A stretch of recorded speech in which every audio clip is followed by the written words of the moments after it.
The wrench slipped from my greasy fingers as I heard Lena's voice drift through the garage window at midnight. "Real men don't argue, Gavin. They just pay and shut up." I froze under the belly of Mrs. Henderson's rusted Buick, my heart hammering against my ribs. 23 years of marriage, and I'd never heard my wife use that tone with me. Cold, dismissive, like she was talking to a dog. "Nick's in the garage again," Lena continued, her heels clicking across our kitchen floor. "He won't hear anything." The man lives under car hoods. I wiped motor oil from my hands with a rag that had seen better decades. Our garage sat adjacent to the house, close enough that sound carried through thin walls when the night was still.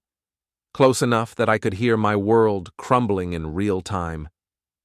"Tomorrow night, then," she said. "The Lakeside Motel on Route 9. Room 12. The phone call ended with a soft click. I lay there in the darkness, staring at the Buick's rusted exhaust pipe, trying to process what I just heard. Lena Morales, my Lena, making plans with some guy named Gavin. The same Gavin from her advertising agency, the one she'd mentioned in passing conversations. Young, successful, everything I wasn't. I crawled out from under the car and stood in our cramped garage, surrounded by the tools and projects that had become my refuge. This wasn't our dream house. Hell, it wasn't even our backup plan. Just a modest 2-bedroom in a neighborhood where paint peeled and neighbors minded everyone's business but their own. Through the window, I watched Lena move around our kitchen in her silk robe, the expensive one she'd bought with her promotion money. She looked radiant under the fluorescent lights, her dark hair catching the glow. At 45, she was still stunning. At 47, I was just tired. The next morning arrived with the subtlety of a sledgehammer. Lena sat at our breakfast table, scrolling through her phone while sipping coffee from her favorite mug, the one that read "Boss Lady" in gold letters. "Working late again tonight," she said without looking up. "Big client presentation tomorrow." I poured myself coffee from the pot, noting she'd made just enough for herself. Again. "Which client?" "Henderson Auto Parts." She finally glanced up, her green eyes meeting mine for exactly 2 seconds. "You wouldn't know them, Henderson Auto Parts." I'd been fixing cars in this town for 15 years. I knew every auto shop, parts dealer, and mechanic within 50 miles. There was no Henderson Auto Parts. "Right," I said. "Well, good luck with that." Lena gathered her things, designer purse, laptop bag, the life she'd built that had no room for me. "Don't wait up. These presentations can run until midnight." After she left, I sat in our kitchen drinking coffee that tasted like betrayal and staring at the empty chair where my wife used to sit. Where she used to laugh at my jokes, complain about her coworkers, plan our weekends together.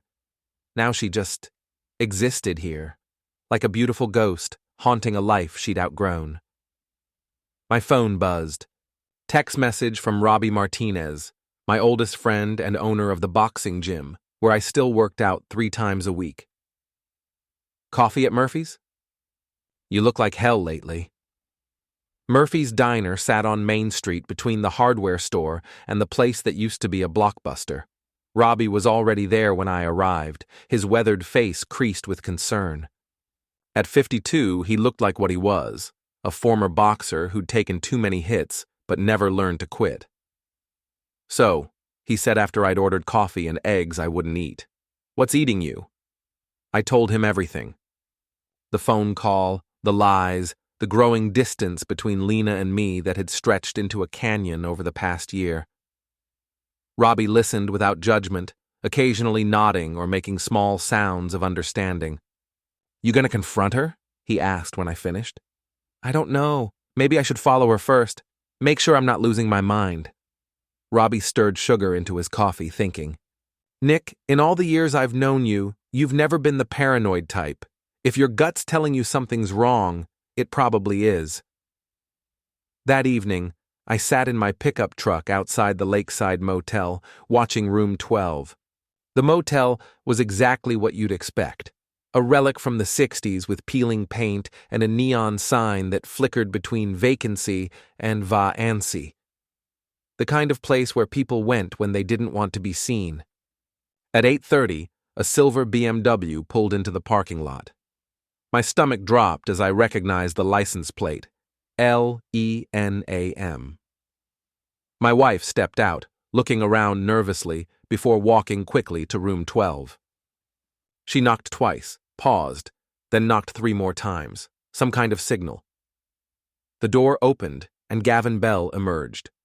I'd seen him at Lena's company Christmas parties, tall, blonde, the kind of guy who wore expensive suits and talked about his CrossFit routine. He pulled Lena inside, and the door closed behind them. I sat in my truck for 2 hours, watching that door, feeling something die inside my chest. This wasn't some emotional affair or workplace flirtation. This was planned, methodical. They had signals and routines, and a whole secret life I knew nothing about. At 10:45, they emerged together. Gavin walked Lena to her car, kissed her goodbye like they were a real couple, then watched her drive away before getting into his own vehicle, a red Tesla that probably cost more than I made in 2 years. I waited until both cars disappeared before getting out of my truck.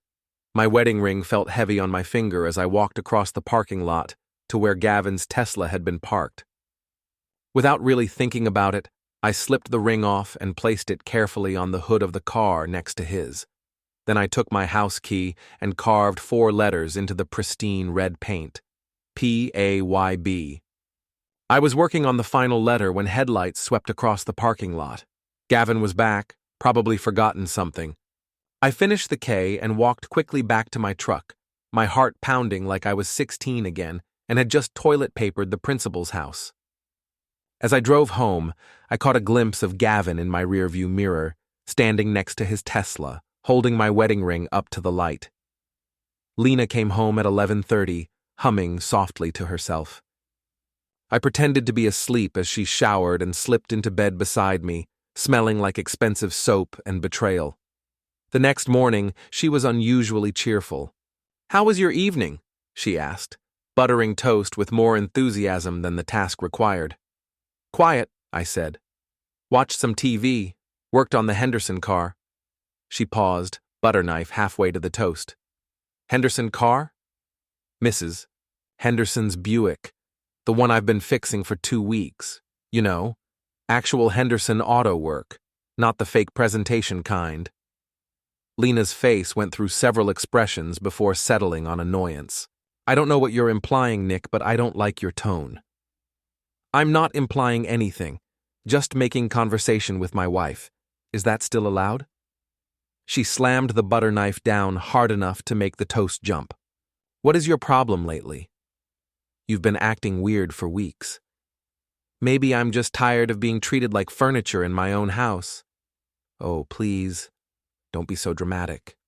I stood up from the table, suddenly exhausted by the whole charade. "You're right. I'm being dramatic. Silly me, expecting my wife to come home before midnight or show the slightest interest in my existence. I work hard, Nick. Some of us have careers that matter." The words hit like a physical blow. I'd heard Lena make similar comments before, usually when she was stressed or angry, but never with such cold precision, like she'd been practicing. "Right," I said quietly. "Well, enjoy your important career.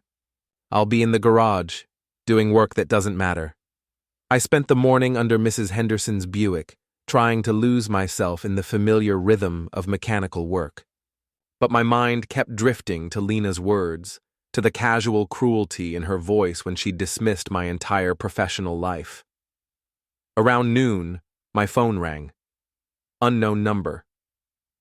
"Is this Nick Morales?" The voice was male, young, nervous. "Yeah. Who's this?" "This is... Look, I found your wedding ring. On my car, along with some damage. Gavin." I almost smiled. "Damage?" "Someone keyed payback into my paint job. Your ring was sitting right on the hood." "Huh, that's weird. Where'd you find it?" Long pause. "The Lakeside Motel on Route 9. "Never heard of it," I lied. "But thanks for calling. I've been looking everywhere for that ring." Mr. Morales, I think we should talk. About what? You found my ring. I want it back. Seems pretty straightforward. Another pause. About your wife. The words hung in the air between us like a challenge. I could play dumb, act shocked, demand explanations. Or I could cut through the bullshit and see what this kid was really made of. What about her? I think you know. I think you should bring me my ring and keep your mouth shut about things that don't concern you. Mr. Morales. I hung up. That afternoon, I drove to Robbie's gym. The place smelled like sweat and old leather, sounds of heavy bags being pummeled echoing off concrete walls. Robbie was working with a kid who couldn't have been more than 20, teaching him how to throw a proper jab. Take 5, Tommy, Robbie said when he saw me. The kid nodded and walked away, leaving us alone near the ring. You look like hell, Robbie observed. Feel worse. I told him about the phone call, about Lena's comment that morning, about the wedding ring I'd left on Gavin's car like some kind of calling card. Robbie listened, occasionally nodding. When I finished, he was quiet for a long moment. So, what's the plan? He asked finally. Plan? Nick, you didn't key that guy's car and leave your ring behind because you wanted to hide. You wanted them to know you know. So what's next? I hadn't really thought about it in those terms, but Robbie was right. Some part of me had wanted Gavin to find that ring, wanted him to have to call me, wanted to hear the nervousness in his voice. I don't know, I admitted. Well, you better figure it out fast, because this thing's just getting started. That evening, Lena announced she was going out with her friend Claire for dinner and drinks. Girls' night, she said, not quite meeting my eyes. Don't wait up. I nodded and went back to reading the newspaper, but I was thinking about Gavin's nervous voice on the phone, about the power I'd felt when I hung up on him. For the first time in months, maybe years, I felt like I had some control over my own life. Around 9 o'clock, my phone buzzed with a text from an unknown number. I have your ring. Murphy's Diner tomorrow noon. We need to talk. I stared at the message for a long time before typing back, keep the ring. Consider it a gift. The response came immediately. This isn't a game. I typed, you're right. Games are fun. Then I turned off my phone and went to bed, sleeping better than I had in weeks. Murphy's Diner was busier than usual when I arrived at noon the next day. Gavin sat in a corner booth, my wedding ring on the table in front of him like evidence in a trial. He looked younger than I'd remembered, maybe 35, with the kind of perfect hair that required expensive products and regular maintenance. I slid into the booth across from him and picked up my ring, slipping it back onto my finger where it belonged. Thanks, I said. I was wondering where I'd left this. Gavin leaned forward, his voice low and intense. Mr. Morales, I want you to know that I never intended for things to go this far. What things? With Lena, with your wife. I signaled the waitress for coffee, taking my time. I'm not sure what you're talking about, Gavin. Can I call you Gavin? Look, I know you know about us. The ring, the message on my car. You're not stupid. No, I agreed. I'm not stupid. But apparently, I'm married to someone who thinks I am. The waitress brought my coffee. I added sugar slowly, deliberately, making Gavin wait. What do you want? He asked finally. Want? I want my wife to come home when she says she will. I want her to stop lying to my face. I want to not feel like a stranger in my own house. I met his eyes across the table. But mostly, I want you to understand something. What's that? This isn't your problem to solve. You didn't break my marriage, it was already broken. You're just the symptom. Gavin looked confused, like he'd prepared for anger or threats but not philosophical acceptance. So what happens now? He asked. Now? Now you go back to your expensive car and your expensive life, and you leave my wife alone. And if I don't? I smiled, and something in my expression made Gavin lean back in his seat. Then you'll find out what happens when someone underestimates the furniture. I left him sitting there with the check and drove home, feeling lighter than I had in months. But the feeling didn't last long. Lena was waiting for me in the kitchen, her face flushed with anger. "What did you say to Gavin?" "Hello to you too, honey." "How was your day?" "Don't play games with me, Nick." "He called me, said you two had lunch." "We did." "Nice kid." Little nervous, though. Lena stepped closer, her voice dropping to a hiss. "Stay away from him. Stay away from my work, my friends, my life. You've done enough damage." "Damage? What damage have I done?" "You know exactly what you did to his car." I shrugged. "Prove it." For a moment, I thought she might actually hit me. Her hands were clenched into fists, her whole body vibrating with rage. "You want to play this game?" she asked. "Fine, but you're not going to like how it ends." "What game, Lena?" "The one where my wife sneaks around with her coworker and lies to my face? Or the one where she comes home and acts like I'm the problem?" "You are the problem," she exploded. "You're small and petty and jealous of anyone who's actually made something of themselves." "Made something of themselves? Like what, exactly? Like lying and cheating and treating their spouse like garbage? Like having ambition, like wanting more than this?" She gestured around our modest kitchen with disgust, like not being content to fix other people's broken cars for the rest of my life. The words hung between us like a physical barrier. In that moment, I saw clearly what I'd been trying to ignore for months. Lena didn't just not love me anymore. She was ashamed of me. "Well," I said quietly, "at least now I know where we stand."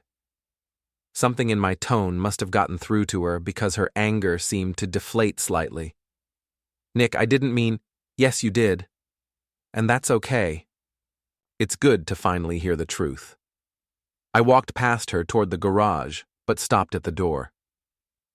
"By the way, Lena, the next time you want to lie about working late, you might want to pick a company that actually exists.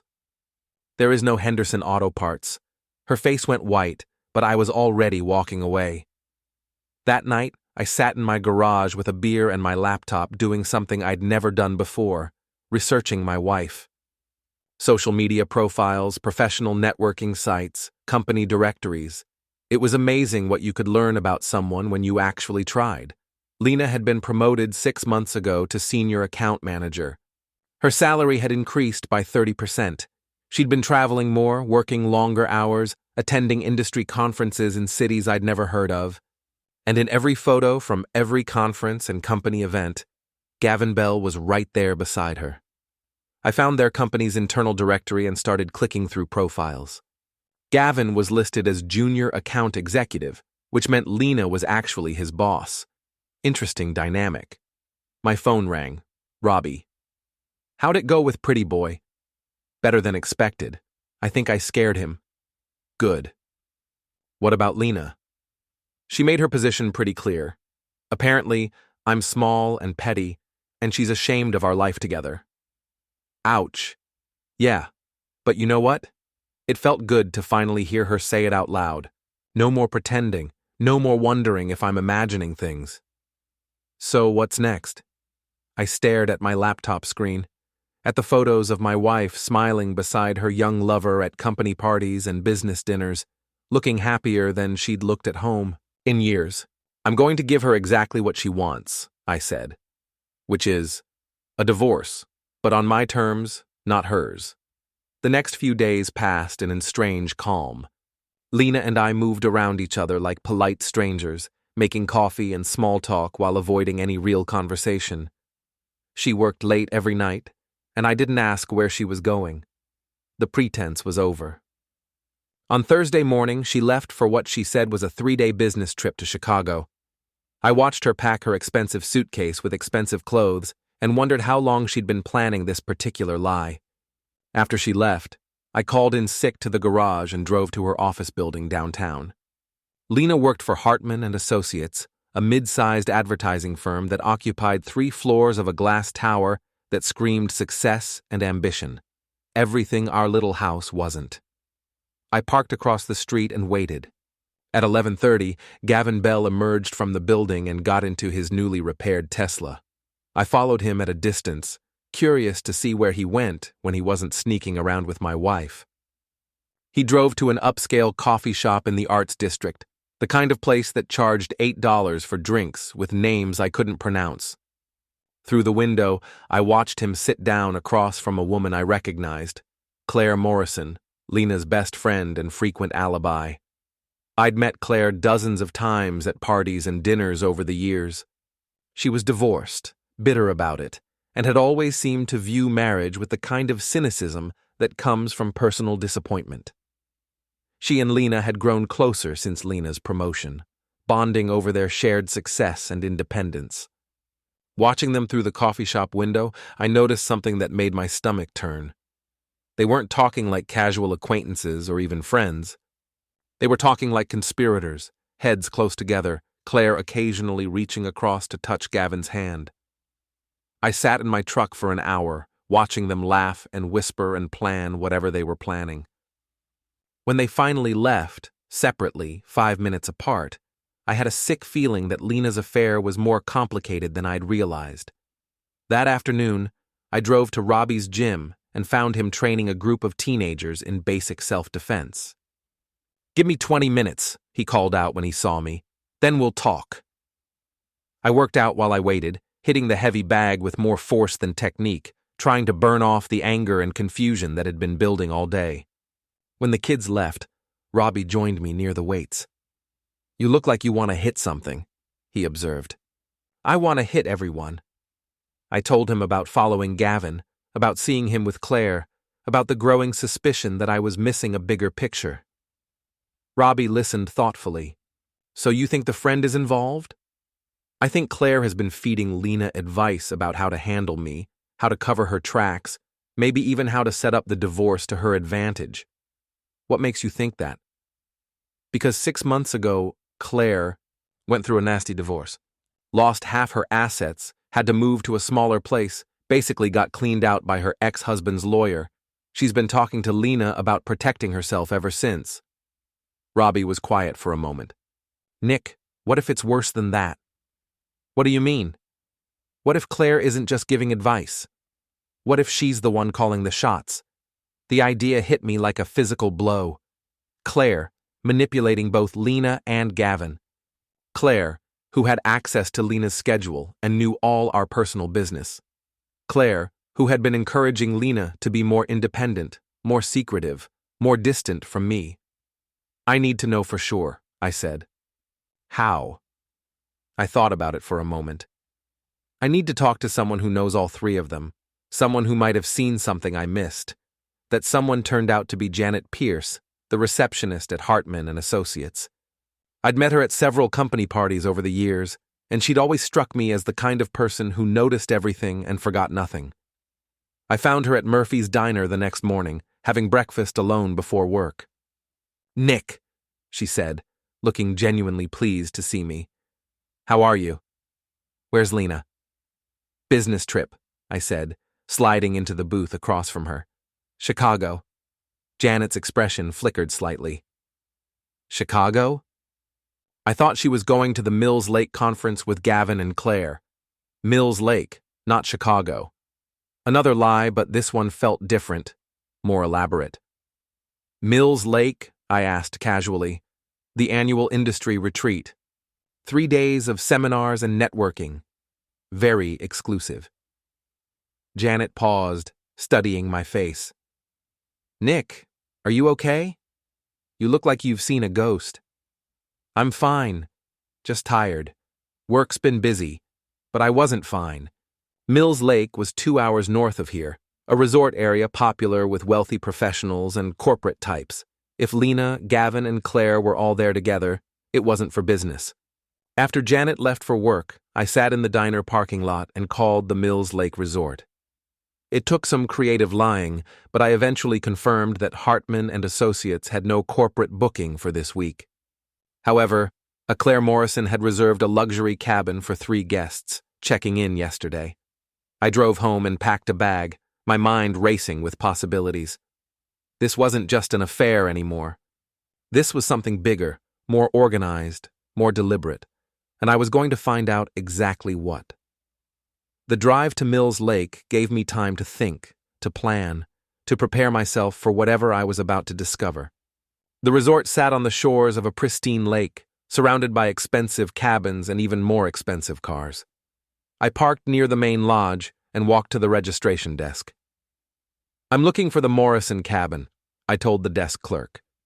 "I'm supposed to meet some friends there." The clerk, a young woman who looked like she'd rather be anywhere else, checked her computer. "Cabin 12. Take the lake path about half a mile north, you can't miss it. Cabin 12. Just like the motel room. I found the cabin easily enough. A sprawling log structure with floor-to-ceiling windows overlooking the lake. Through those windows, I could see 3 figures sitting around a dining table, papers spread between them. Lena, Gavin, and Claire, not having a romantic getaway, having a business meeting. I crept closer, staying in the tree line, until I could hear voices through the open windows. "The house is the biggest asset," Claire was saying.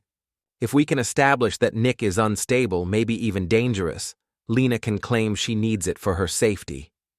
"What about his business?" Gavin asked. "What business?" Lena laughed, and the sound was like ice water in my veins. "He fixes cars in our garage. It's not like he has employees or contracts or anything valuable." "Still," Claire continued, "we need to be careful. Men like Nick can be unpredictable when they feel cornered. That's why the harassment complaint is so important." "You really think it'll work?" Lena asked. "Trust me," Claire said. "I've been through this. You establish a pattern of erratic behavior, file a complaint at his workplace, get a restraining order based on fear for your safety, and then you control the narrative in divorce court." I felt like I'd been punched in the stomach. This wasn't just about Lena having an affair with Gavin. This was about all 3 of them working together to destroy me, to take everything I had and leave me with nothing. "What about the car incident?" Gavin asked. "The keying, the ring?" "Perfect," Claire said. "That shows he's already escalating." "Lena, you need to document everything from now on. Take photos if he leaves any more messages, record conversations if he threatens you, build a case."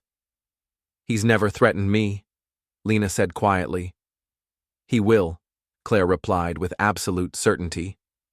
Men like Nick always do when they realize they're losing control.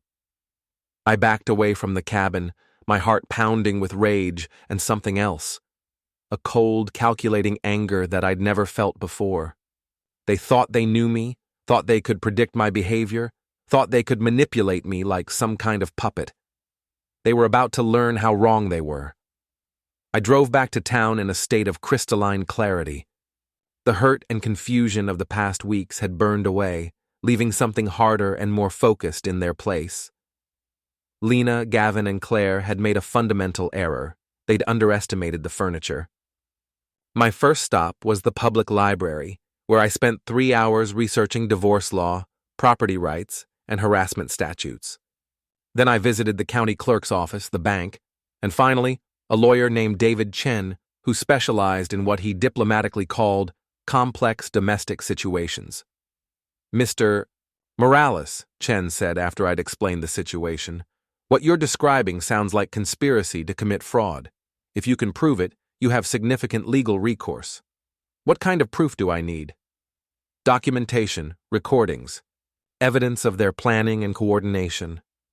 I thought about the cabin at Mills Lake, about the papers spread across their table, about the conversation I'd overheard. What if I could get recordings of them discussing their plans? Chen leaned back in his chair. "That would change everything, but you need to be very careful about how you obtain such recordings. There are legal and illegal ways to gather evidence." We talked for another hour about the legal ways. That evening, I drove back to Mills Lake with a digital recorder, a telephoto camera, and a plan. The cabin was lit up against the darkness, my wife and her conspirators visible through the large windows like actors on a stage. I positioned myself in the tree line with a clear view of the interior and began recording. For the next 2 hours, I documented their entire strategy. The fake harassment complaint Claire was helping Lena draft, the plan to claim I was mentally unstable, the scheme to seize our house and bank accounts. But the most damaging evidence came when Gavin asked about their relationship after the divorce. "What happens with us?" he said to Lena. Lena glanced at Claire before answering. "Gavin, you're sweet, but this was never about romance. This was about getting me out of a dead-end marriage with some financial security. So we're friends," Lena said firmly. "Good friends who helped each other through a difficult situation." Gavin's face fell, and I almost felt sorry for him. Almost. The kid had been played just as thoroughly as I had, manipulated by 2 women who saw him as a useful tool rather than a person. "Don't look so hurt," Claire added. "You'll get your promotion when this is over. Senior account executive, just like we discussed." "And if Nick fights back?" Gavin asked. "He won't," Lena said with absolute confidence. "Nick doesn't fight back. He just accepts things and moves on. It's what he's always done." I smiled in the darkness, still recording. They really didn't know me at all. The next morning, I was waiting in our kitchen when Lena returned from her business trip. She looked tanned and relaxed, like someone who'd spent 3 days at a luxury resort rather than in boring corporate meetings. "How was Chicago?" I asked. "Productive. Lots of networking opportunities." "I bet. How's the weather up at Mills Lake this time of year?" Lena froze with her coffee cup halfway to her lips. "What?" "Mills Lake. You know where you actually were for the past 3 days." She set down the cup carefully, her face going through several expressions before settling on defiance. "I don't know what you think you know, Nick, but I know everything." I placed a digital recorder on the table between us. "Your whole plan, the harassment complaint, the restraining order, the scheme to take the house, all of it." Lena stared at the recorder like it was a snake. "You can't. That's illegal." "Actually, it's not. I was on public property, recording people who were speaking loud enough to be heard by anyone walking by." My lawyer explained the details. "Your lawyer? David Chen. Nice guy. Very interested in your little conspiracy." For the first time since I'd known her, Lena looked genuinely scared. "Nick, we can work this out. We can—" "No, we can't. You made your choice when you decided to destroy me instead of just asking for a divorce." I stood up from the table, looking down at the woman I'd loved for 23 years. "Here's what's going to happen. You're going to pack your things and move out today. You're going to withdraw the harassment complaint you haven't filed yet. And you're going to sign whatever divorce papers my lawyer draws up without argument. And if I don't, then I release these recordings to your boss, to the State Bar Association, and to anyone else who might be interested in hearing about your fraud conspiracy." Lena's face crumpled, but I felt no satisfaction in her tears. Just a cold, empty feeling where my marriage used to be.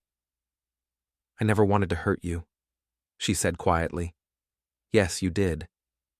You wanted to destroy me so completely that I'd never recover. The only difference is you got caught." She packed her bags in silence while I sat in the garage, listening to the sounds of my old life being dismantled. When she was done, she stood in the doorway with her suitcase, looking like she wanted to say something. "Nick, Goodbye, Lena." After she left, I called Robbie. "It's over," I told him. "How do you feel?" I thought about it for a moment. Like furniture that just learned how to bite back. 2 weeks later, I received the signed divorce papers and a letter from Hartman and Associates informing me that both Lena Morales and Claire Morrison had been terminated for violation of company ethics policies. Gavin Bell had been demoted to his original position and placed on probation. I kept the house, the business, and most of our assets. Lena got exactly what she'd brought into the marriage 23 years ago. Nothing. The last I heard, She was working for a small marketing firm in another state, starting over at 45 with no references and a reputation that preceded her. Claire had moved back in with her elderly mother. Gavin still worked at Hartman and Associates, but his dreams of rapid promotion had died in that cabin at Mills Lake. As for me, I'm still fixing cars, still living in the same house, still drinking coffee alone in the morning. But I'm not furniture anymore. I'm a man who learned that sometimes the best revenge isn't getting mad, it's getting smart. And I sleep just fine at night.